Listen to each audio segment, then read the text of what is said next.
Bonjour, c'est Alimatou Togo, vous êtes dans les locaux de l'école Les Merveilles d'Alice.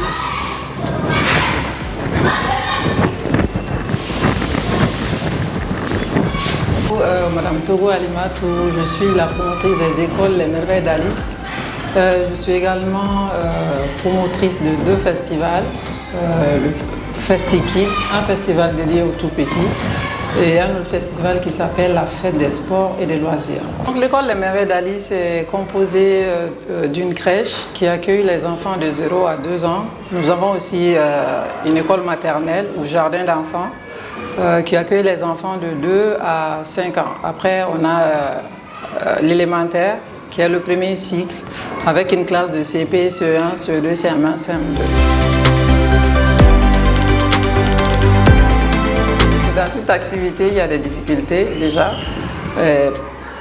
Par exemple, à l'école, quand on travaille dans une école, surtout en crèche, quand on travaille avec des jeunes enfants, il faut trouver des enseignants de qualité, des enseignants qui sont passionnés, qui sont doux et qui sont très bienveillants. Et c'est difficile d'en avoir, malheureusement au Mali, on en a, mais bon, c'est difficile. Ça, c'est l'une des difficultés de l'école. Et aussi pour le festival, c'est pareil, il faut aussi trouver des ressources, hein, on ne va pas se mentir, parce que étant une fille issue d'une famille modeste, on n'avait pas beaucoup on n'était pas riche, on n'était pas pauvre, mais on n'avait pas beaucoup de moyens. Donc c'est pas comme si j'avais des ressources ou que quelqu'un me finançait. Donc il y a un problème de financement à ce niveau-là. Déjà, d'être femme et entrepreneur, c'est déjà grand-chose parce que c'est pas donné à tout le monde.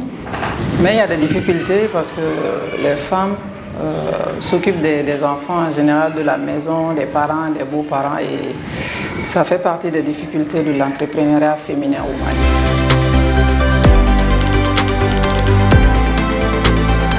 Bon, le conseil que je donne aux gens qui veulent se lancer, c'est d'oser, parce qu'il faut oser, il ne faut pas avoir peur. C'est vrai qu'il y a la pression quand on veut entreprendre.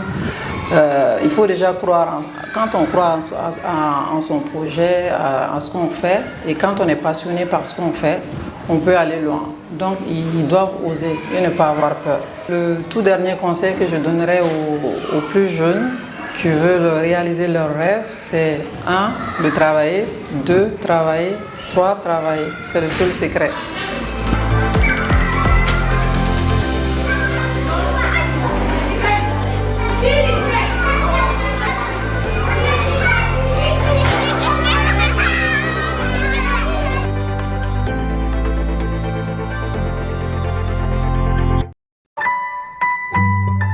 Orange.